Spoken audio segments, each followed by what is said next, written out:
been honest with the public about UFOs? A panel of 6 former members of Congress is getting an earful in Washington this week about UFO incidents and government secrecy.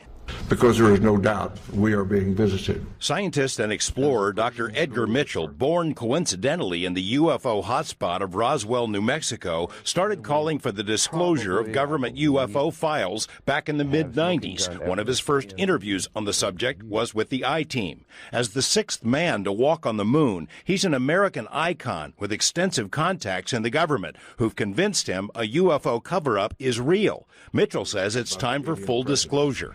And I call upon our government to open up like other governments have, and you will hear about that this morning. Like the Belgians have, the French have, the Brazilians have, the Argentines, the Mexicans have all released their files.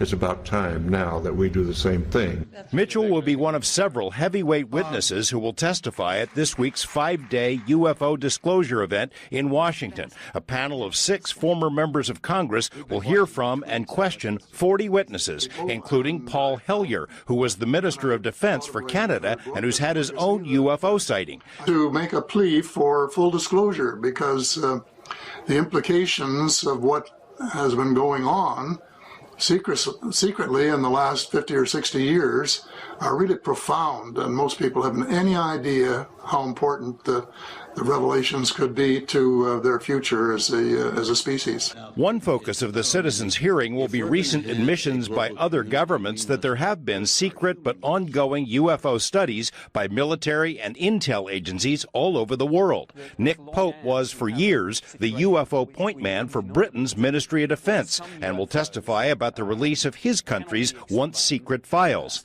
Canadian nuclear physicist Stanton Friedman will tell the panel about military studies of UFO incidents and attempts to suppress the information, including the infamous Roswell UFO crash case. The U.S. government has denied the truth to the American people about the ET presence. That's a big deal. It's no longer justified.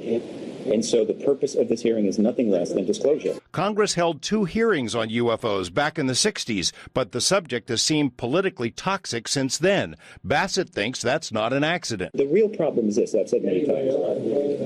The military intelligence complex has yanked the issue out from under the political leaders.